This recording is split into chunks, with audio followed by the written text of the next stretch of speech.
क्या आप अपना करियर फाइनेंस में बिल्ड करना चाहते हैं, लेकिन सीए और सीएफए जैसे कोर्सेज से देखकर लगता है कि यार ये तो बहुत मुश्किल है, ये बहुत मुश्किल कोर्सेज है। तो अगर मैं आपको ऐसे कोर्सेज बताऊं जो सीए और सीएफए जितने मुश्किल तो नहीं है लेकिन उतने ही इंपॉर्टेंट है, क्योंकि उससे लगेगी job. And annual salary could be anywhere between 6 to 10 lakhs per annum।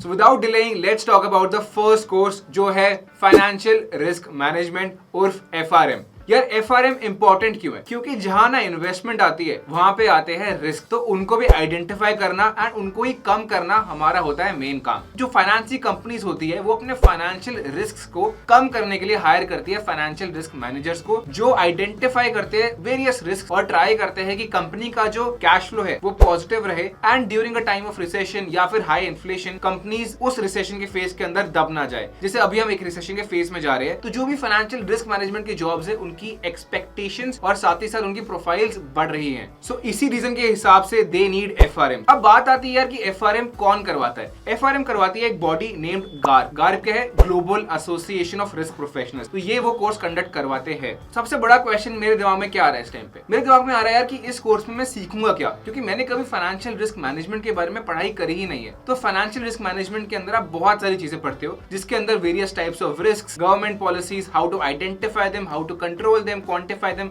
ये सब कुछ कवर होता है ताकि आप एक कंप्लीट फाइनेंशियल रिस्क मैनेजर बन पाओ। और जिस भी कंपनी में आप काम करो या खुद के लिए अगर आप काम करो तो आप मेक श्योर करो कि जहां पे भी इन्वेस्टमेंट है वहां पे रिस्क सबसे कम है। तो अब बात करते हैं एग्जाम पैटर्न की। देखो जो FRM का एग्जाम है ना, उसमें होते हैं 2 लेवल, एक होता है लेवल 1, एक होता है लेवल 2, जो आप 6 मंथ्स के गैप के बीच में आराम से दे सकते हो। लेवल 1 में आपके होते हैं 100 क्वेश्चंस और लेवल 2 में आपके होते हैं 80 क्वेश्चंस। जो पास रेट है FRM का, it is way better than CA और CFA। FRM का लेवल 1 का pass rate is around 51% and FRM level 2 का पास रेट इज अराउंड 57%, जो बिल्कुल लेटेस्ट डेटा है, आपको स्क्रीन पे भी आ रहा होगा उसके हिसाब से। आप स्क्रीन पे देख सकते हैं सारी की सारी कंपनीज जो FRM को हायर करती है। एंड एज पर ग्लासडोर जो सैलरी होती है एक FRM की जो पूरा कंप्लीट कर लेता है, it is 70 to 80,000 per month. FRM के दोनों एग्जाम्स देने के बाद टू गेट द चार्टर, जिसमें आपके नाम के आगे आप FRM लगा सकते हो, आपको 2 साल का वर्क एक्स भी सबमिट करना होता है and then you are a complete FRM that can earn the salary I have just mentioned. Second is financial modelling. अभी शार्क टैंक देखने के बाद हर स्टार्टअप फंडिंग लेना चाहता है, लेकिन यार फंडिंग का गेम समझने के लिए समझना होता है वैल्यूएशन कैसे होती है, और वैल्यूएशन समझने के लिए फाइनेंशियल मॉडलिंग समझना बहुत ज्यादा जरूरी है। So basically financial modelling is understanding a company's past performance, उसको जो भी रेवेन्यू रहा है पास में, and then on the basis of that calculating its future performance. मतलब बेसिकली आने वाले टाइम में कंपनी कितना रेवेन्यू कमा सकती है एंड बेस्ड ऑन दैट हम एक कंपनी को वैल्यू करते हैं, जज करते हैं कि वो ओवर वैल्यूड है या अंडर वैल्यूड है, एंड देन उसके बेसिस पे ही हम उसमें इन्वेस्ट करते हैं। अगर आप यार MBA इन फाइनेंस कर रहे हो, CA कर रहे हो, CFA कर रहे हो, बेसिकली अपना करियर फाइनेंस में बिल्ड करना चाहते हो, then financial modelling is a must do course for you. अब बात रही फाइनेंशियल मॉडलिंग करे कहां से? इतना इंपॉर्टेंट कोर्स है तो करना तो है, बट कहां से? देखो फाइनेंशियल मॉडलिंग के लिए कोई स्पेसिफिक बॉडी नहीं है। लाइक FRM के लिए मैंने बताया गार्प है, फाइनेंशियल मॉडलिंग के लिए कोई स्पेसिफिक बॉडी नहीं है, उसको बहुत सारे इंस्टीट्यूट्स करवाते हैं। आप किसी भी इंस्टीट्यूट से उस कोर्स को कर सकते हो। इसकी कॉस्टिंग बहुत वेरी करती है अलग अलग इंस्टीट्यूट्स में। आई वुड से 9,000 से लेके 35, 40, 50,000 तक जाता है। 9,000 is charge by NSE, which I believe is more or less the lowest in India for a course like financial modelling. Then इसके अलावा और भी institutes like Elan market, CFI, ये सारे कोर्सेज को करवाती है, that you can check out. अब बात रही कि यार मैं कर तो लूंगा, लेकिन कोर्स मॉड्यूल्स क्या होंगे? सबसे पहले तो फाइनेंशियल मॉडलिंग करने के लिए आप सीखोगे कि फाइनेंशियल स्टेटमेंट्स की कंपोनेंट्स क्या होते हैं। जो भी हमारी 3 मेजर फाइनेंशियल स्टेटमेंट्स होती है उसकी मेजर कंपोनेंट्स क्या होते हैं, उसकी डेफिनेशन क्या होती है, उसकी प्रैक्टिकल एप्लीकेबिलिटी क्या होती है। देन आप वो करने के बाद में एक फाइनेंशियल मॉडल क्रिएट करोगे, उसके बाद कुछ केस स्टडीज करोगे, कोई लाइव प्रोजेक्ट्स करोगे, एंड देन खुद ब खुद आप फाइनेंशियल मॉडल्स बनाना सीख जाओगे, and that is how the whole process work. ये कोर्स आप इजीली 2 से 3 महीने के अंदर कंप्लीट कर सकते हो, एंड इसको करने के बाद you can apply for opportunities like credit analyst, financial modelling analyst, equity research, investment banking और ऐसी कोई भी सिमिलर प्रोफाइल। और बहुत ही कॉमन कंपनीज इसके लिए हायर करती है। JP Morgan एक एग्जांपल है, गोल्डमैन सैक्स एक एग्जांपल है, DE Shaw एक एग्जांपल है। तो ये सारी कंपनीज आपको हायर कर सकती है। As per Glassdoor the average salary for a person pursuing financial modelling is up to 13 lakhs per annum।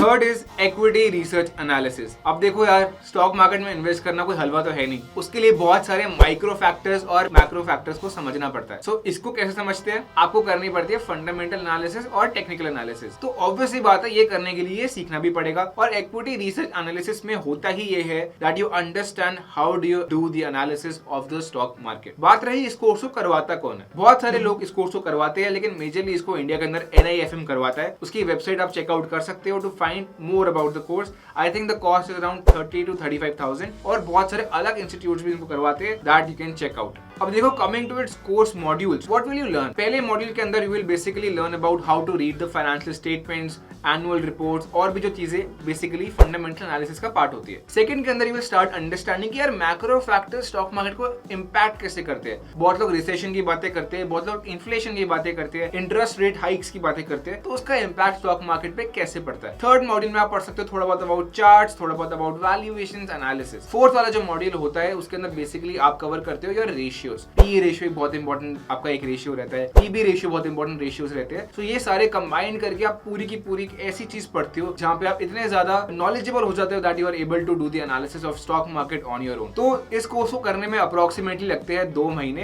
And साथ ही साथ इस कोर्स के अंदर बहुत सारी अपॉर्चुनिटीज खुल जाती है बाद में, जो मोस्टली इक्विटी रिसर्च के अराउंड ही रिवॉल्व करती है। और मैंने लिख दी है कुछ कंपनीज की लिस्ट जो आप देख सकते हो, जो आपको हायर करती है इन पर्टिकुलर रोल के लिए। As per Glassdoor, the average annual salary for this profile is 7.18 lakhs। Fourth is certified financial planner.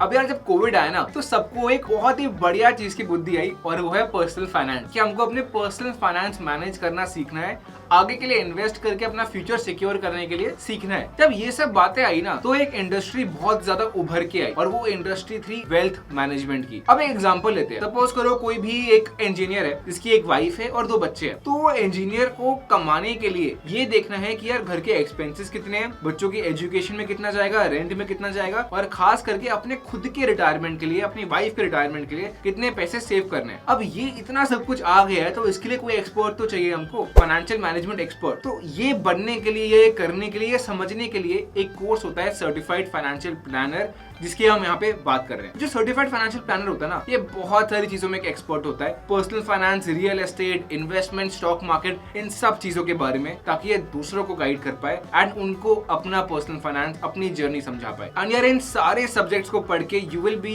An individual with comprehensive knowledge that can pursue this particular field. Because यार, retirement कोई ऐसी चीज तो है नहीं जो आप 2 साल पहले प्लान कर लोगे, इसके लिए स्टार्ट से ही प्लानिंग शुरू करनी पड़ती है। This certification is given by FPSB board. अब यार, इसको करने के बाद क्या मेरी बहुत ज्यादा हाई पेइंग जॉब लग जाएगी, बेस्ट अपॉर्चुनिटीज मिल जाएगी? ऐसा नहीं है। इस कोर्स को करने के बाद आपकी जो स्टार्टिंग सैलरी रेंज होगी समवेयर बिटवीन 25,000 to 30,000, और आपके रोल्स बैक एंड वाले हो सकते हैं जहां पे फाइनेंशियल प्लान्स बनाने हो, या फ्रंट एंड वाले हो सकते हैं जहां पे marketing plans, wealth management plans को आप प्रमोट करो। लेकिन आगे जाके धीरे धीरे that to combined with other courses, इसका स्कोप, इसकी डिमांड काफी ज्यादा होने वाली है, खास करके इंडिया के अंदर। इस कोर्स के अंदर 4 एग्जाम्स होते हैं एंड 4th वाला आप तभी दे पाओगे जब आप फर्स्ट 3 को क्लियर कर लोगे। And at last you have to clear the integrated financial planning exam. अब बात रही टाइमिंग की और बात रही साथ ही साथ कॉस्टिंग की। अब बात करें यार, कॉस्टिंग तो मोस्टली अराउंड आपकी 35 to 40,000 रहती है। इसके साथ में बहुत लोग ट्यूशंस लेंगे और साथ ही साथ किसी और इंस्ट्रक्टर से पढ़ने जाएंगे, तो कॉस्टिंग थोड़ी सी इंक्रीज हो जाती है। And time 6 to 8 months,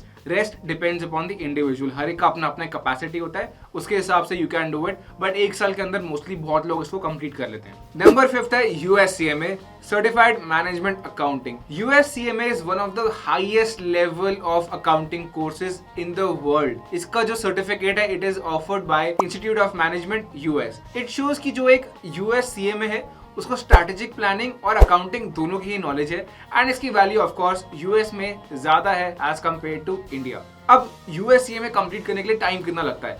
usually it takes around 6 months to up to 3 years depending upon the individual. And इसके होते हैं 2 पार्ट्स। इसकी फीस भी आपको स्क्रीन पर दिख रही होगी, एंड इसकी फीस इज डिफरेंट। अगर आप एक स्टूडेंट हो तो एक अलग फीस है, अगर आप एक वर्किंग प्रोफेशनल हो तो एक अलग फीस है, लेकिन अगर आप एक स्टूडेंट हो तो आपको मिलता है फीस का एक थोड़ा सा बेनिफिट जो आप यूटिलाइज कर सकते हो। इस कोर्स में है 2 पार्ट्स। फर्स्ट पार्ट जो रहता है उसमें आप मोस्टली प्लानिंग, एनालिसिस एंड इसके रिवॉल्विंग अराउंड जो कोर्सेज होते हैं वो पढ़ते हो, ताकि आप budgeting, internal control, cost management ये सब सीख पाओ। Part 2 is about strategic financial management, जहां पे मोस्टली कॉर्पोरेट फाइनेंस, इन्वेस्टमेंट और ऐसे टॉपिक्स आप पढ़ते हो और उनको सीखते हो। Part 1 and Part 2 are 4-hour MCQ based exams with 100 questions and 2 essays, और साथ ही साथ इसमें आप बहुत सारी प्रोफाइल्स में अप्लाई कर सकते हो, उनमें से कुछ आ रही है आप ही के स्क्रीन पे, और लिटरली आपके पास सारी की सारी कंपनीज में अप्लाई करने का चांस होता है, because accounts almost her company में होता है। Amazon, वर्ल्ड बैंक तक में आप अप्लाई कर सकते हो, और बाकी लिस्ट अगेन आपके स्क्रीन पे आ चुकी होंगी।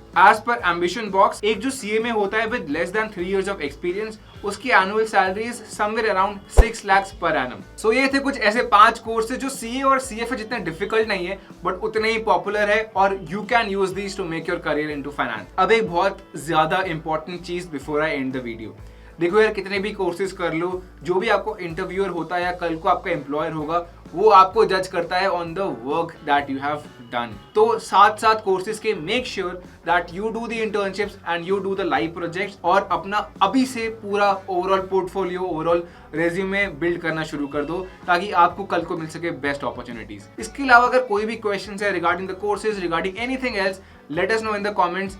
Until we meet in the next video, please take care. Goodbye.